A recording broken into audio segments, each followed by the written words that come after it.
Eric Mandala Moboso natunaki balambi ya kala na balambi ya lelo nombre boni ya mbuma ya Mungu bacha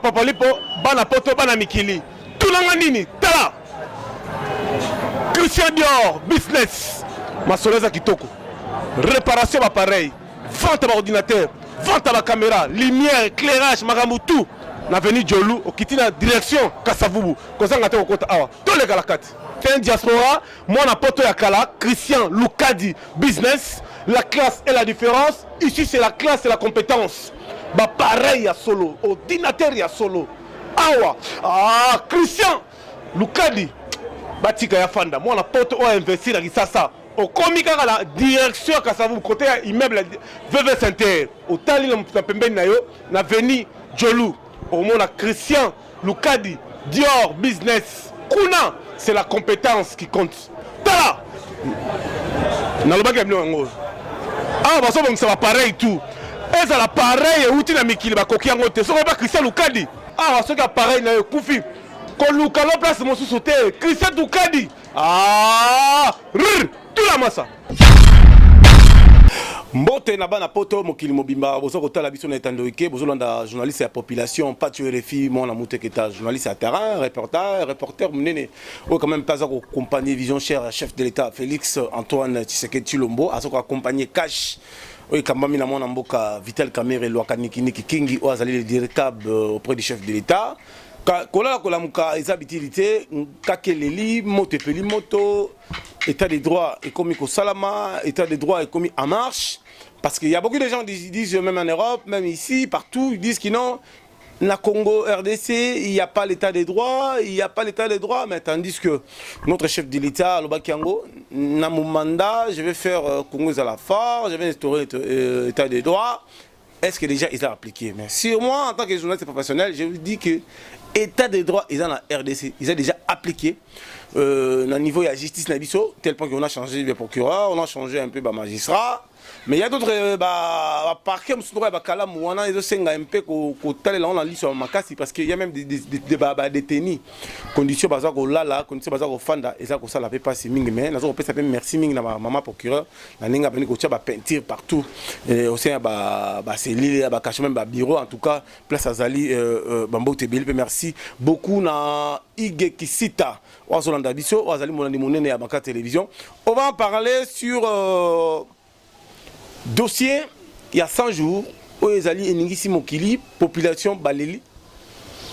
Hier, on en tant que journaliste chasseur des images, nous avons bel et bien à parquet à Matiti pour que tout à l'heure, solo, il y a invitation et interpellation à mon amboka, Vital Kamerhe, Lwakanikini Kingi, Wazali président national, il y a INC. On a additionné Vital Kamerhe pendant 5 heures du temps. Sur affaire à 100 jours, sur affaire, il y a beaucoup de dossiers. Il y a 15 millions, on a additionné Vital Kamerhe pour beaucoup de dossiers. Mais à part Vital Kamerhe, il y a d'autres gens, on va citer Bango. Oh, quand même, il faut pas qu'ils se présentent devant la justice. Il y a aussi un ministre, un PDG, un conseiller. Et là, la justice est exatée. On a mon pas tué les filles, on respecte la justice dans son boca, on accompagne la justice dans son boca.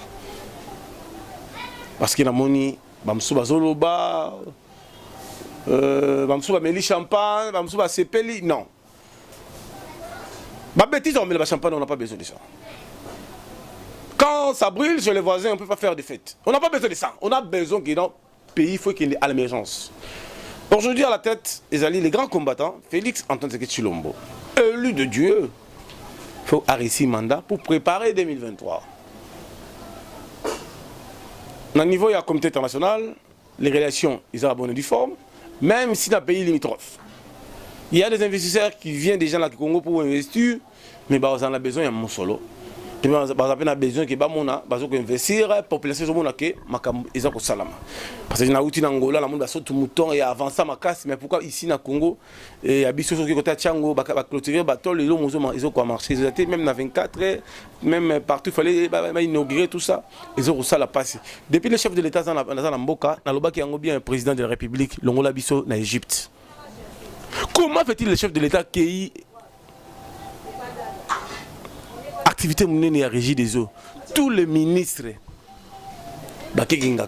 sabotage. Comment fait-il le chef de l'État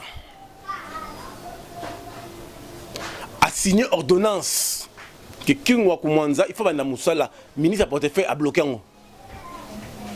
Il faut aller là-bas. Comment fait-il le chef de l'État donner l'ordre? Yakobimisa Moutou. Bazo kena mutu manef man po John Chibanga bima manef suka ayeko bima tolingi makamwana ça ni esila toujours on a besoin Congo kende ezala fort ezala à l'émergence. Aujourd'hui le président national Vital Kamerhe loi kanikiniki kolo lopango il se retrouve aujourd'hui il est dans l'émission boy azana makala. Parce que ce n'est pas l'IDPS, ce n'est pas le chef de l'État, ce n'est pas c'est la justice. Ndé Moutou Bengisi, mon amboka Vital Kamerhe, ba additionné, ndé Toyoki, Ningi Bake, ba mapé, Ningaza, la Katia, et Makala. Et le but est que cache Kaboni, parce que j'ai vu le secrétaire général, Bosch, accompagné avec les membres des cadres de l'INT. Qui n'a eu rendre visite dans chef de l'État Félix Antoine Tshisekedi Tshilombo. N'a pas fait avant qu'il y ait parce que TV Radio Tolanda image en direct des palais de la nation, les cadres de l'INC, Bazalaki, Bakineko Solola. Regardons.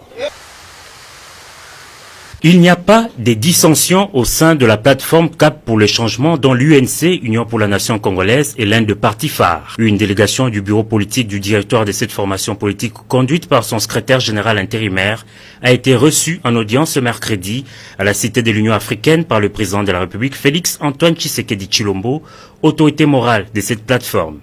Des questions liées à cette famille politique ont occupé une bonne place de cette rencontre. La direction politique nationale de l'Union pour la nation congolaise, nous venons d'avoir l'honneur d'être reçus par son Excellence, Monsieur le Président de la République, chef de l'État.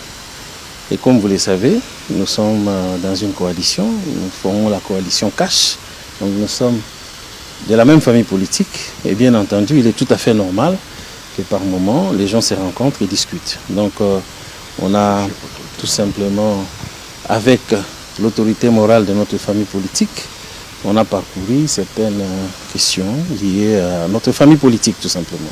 S'agissant de l'invitation adressée au directeur de cabinet du chef de l'État, président de l'UNC par le parquet général près la cour d'appel de Kinshasa Matete, le secrétaire général intérimaire de l'UNC soutient que la justice doit fonctionner en toute indépendance. Le chef de l'État ne s'implique pas dans des questions liées à la justice, et c'est une discipline que nous nous imposons, nous au sein de notre famille politique. Donc, je crois qu'il n'était pas opportun pour nous de discuter de cette question-là. Il n'y a pas d'intérêt pour le moment pour nous.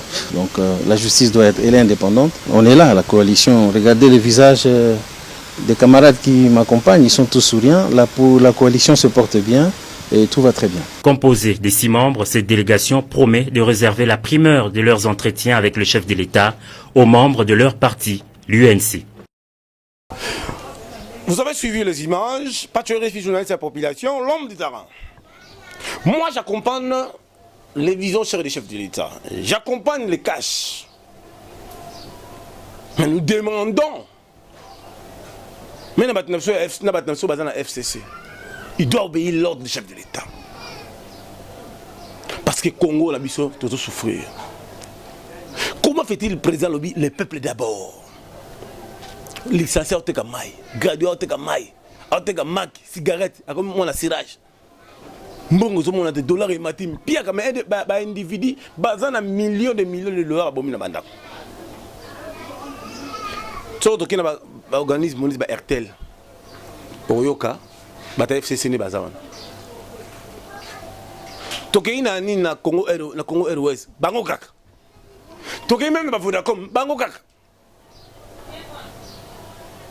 ba jeune ba zo misala mikolo nini mandat fa chiko avancer ndenge nini Mama Denise Tshisekedi apesi ba nini ba ngoni ba bassin mai ba kisi ba police ba zo la tangote apesi na marché ba miso ba bombe la bandaku ba zo teka yango apesi na ba transcom buzo ba ona tolingi esila tous na état de droit tous na besoin Congo à la force jeunesse ils ont mis ça là. Il y a trop de chômeurs dans ce pays. Il y a trop de chômeurs.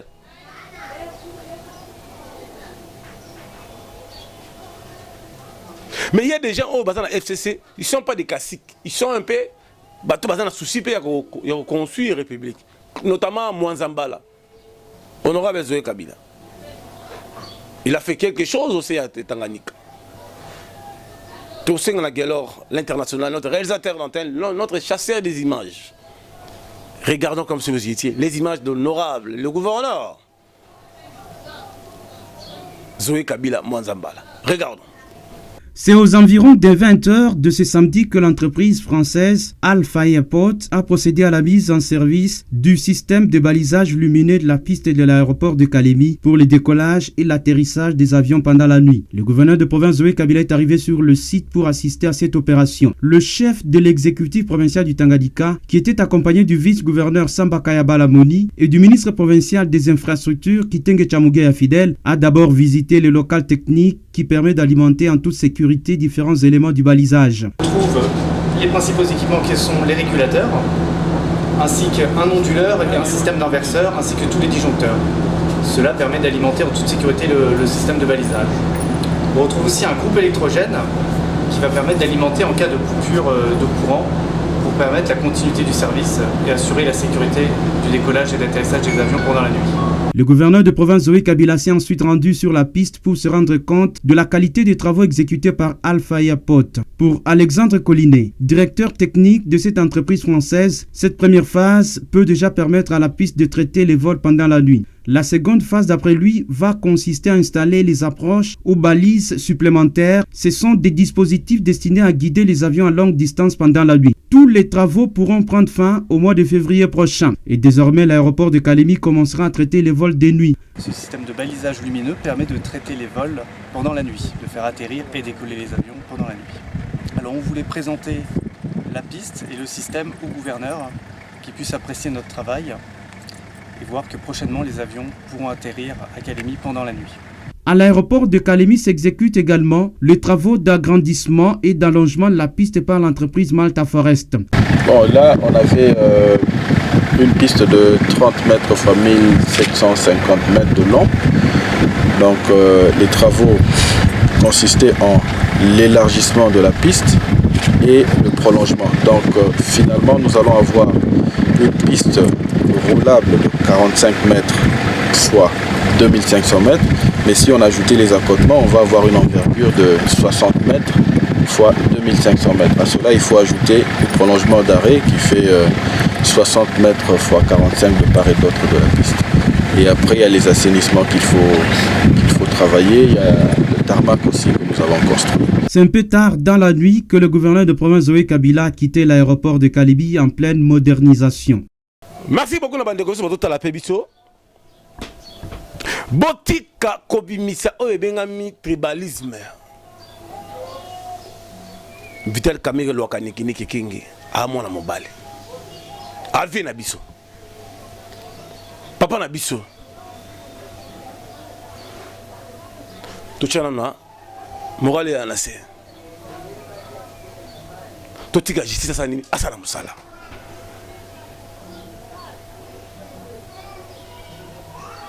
Totika polémique. Total est là, justice. Pour moi, je ne peux pas tuer na kota prison. Na prison, il y a ma casse, il faut que ma foute. Il faut la béton na béton. Il faut ma foute à la macasse, maï, surtout maï. Maï, il faut la macasse. Il faut que l'on ait l'esprit oh ya libanda, l'on liang. Ou côté ce que il y a prison. Parce que même Nelson Mandela à côté de la prison. Toujours à besoin de Congo à l'émergence. Tout le besoin de Congo à l'émergence. Tout ça a besoin de polémique. Tout le besoin de Congo à la fort. Angola, Lorenzo. Il y a ABC Eduardo dos Santos. Non, ça va. Bilo Ramboga. A blagué Lorenzo. Na uti Luanda. Na côté na bato Luanda na sololi. Blague ezate. Dossier ya caméra, dossier mo ezali justice. Ils ont ma politique. Tout est justice, il y a ça là bon. Tout besoin de tout à la poser.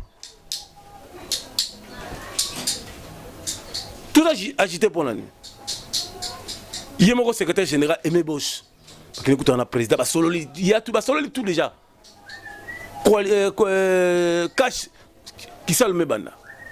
Moussa les salam. Babini c'est bon ça la boulot. Vous dans la compte à partir, vous dans la compte à République. Bon peut ça va gêne boulot. Tout ça, bon, ça, Congo est à l'émergence. Nous tous, nous sommes des Congolais. Prison, ils ont des pour les riches, les pauvres, ils ont pour tout le monde. On a refusé de prison. On a des prisons, ma baie. Il y a tricage. Mais nous voyons mon grand-père de Facha Lobaki, nous va faire souffrir, on va souffrir. Pour la salle, innocent.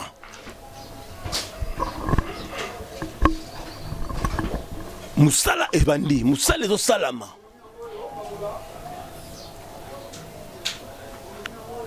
Tout le monde a so clair dans le dossier. Aux populations isolées là.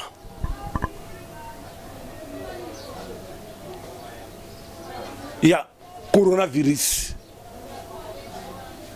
Et belé, beaucoup de composition qui va confiner tout la ville de ça, va t'amener beaucoup de mboka. Il faut tout au capter kango. Chance, président a vigilant. Mais dans ce cas, mon logo moko.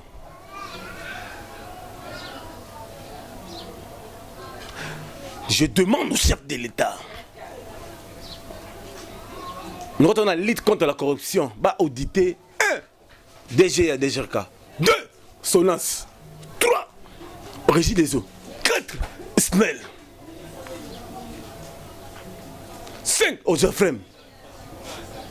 6 PDG à la mine. PDG mine, il faut pas auditer. Il y a mine. Il y a ministère de mine, il faut pas auditer. Ministre de corridor, il faut pas auditer. On a vice-ministre, il faut pas auditer. Président Facha, comme tu as déjà deuxième mandat, tu as déjà 2 ans déjà. Président de la ministre, on a bloqué dedans. Attends, le projet qui est fait, rien ne marche. Et bien, il faut pas chimbama. Il ne faut pas auditer tes belé.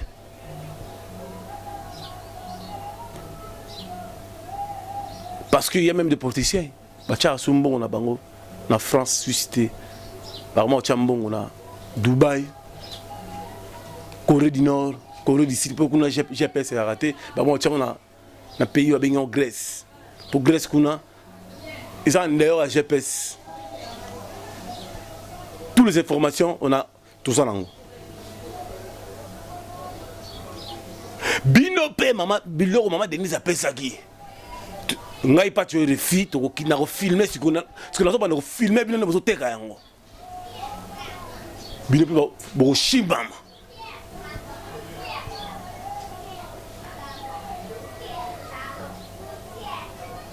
Merci beaucoup, Namande Goto Botali Pébiso. Nous avons les sous.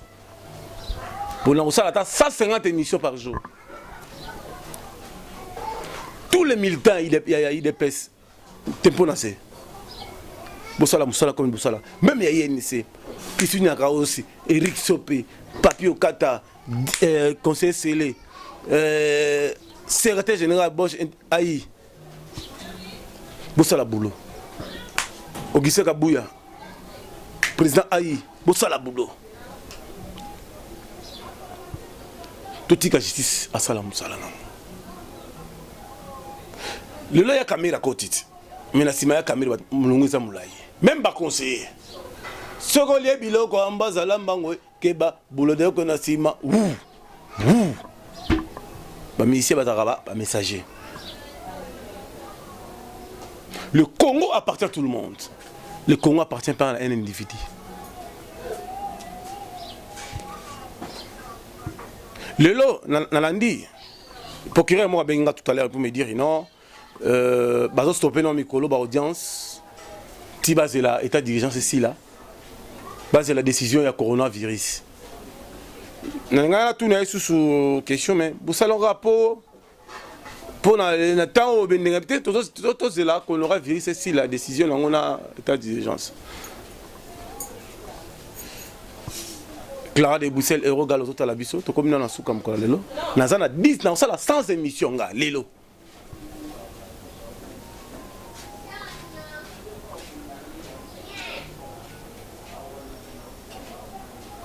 Clara de Bruxelles Ige Kisita le grand patron de la biso en France Mbote Belé le président Daniel Massaro Gombe na Gombe.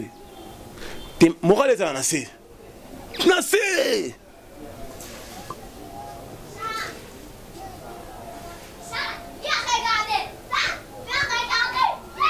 Tu fais notre boule propre.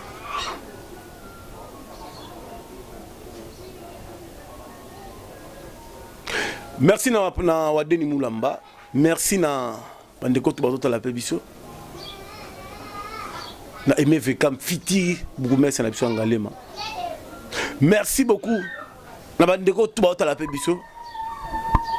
Parce que na zuna na ba dossier mususu na yoki awa gouverneur na biso à Toel.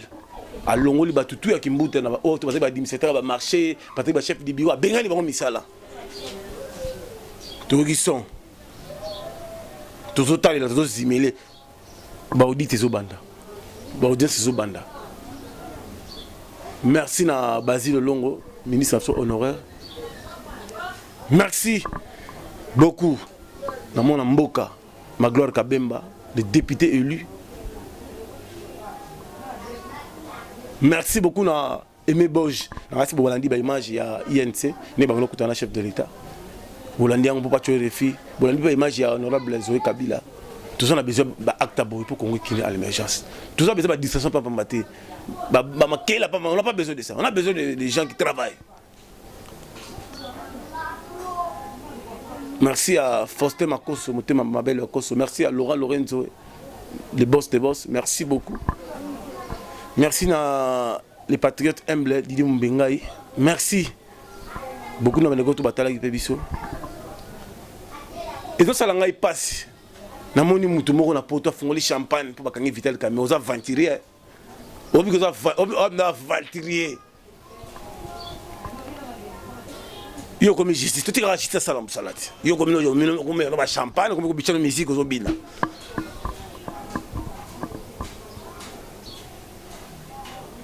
Bima ko polémique. Toleka. Eric Mandala mon boss. Natunaki balambi ya kala na balambi ya lelo nombre boni ya mbuma ya mungu bacha papalipo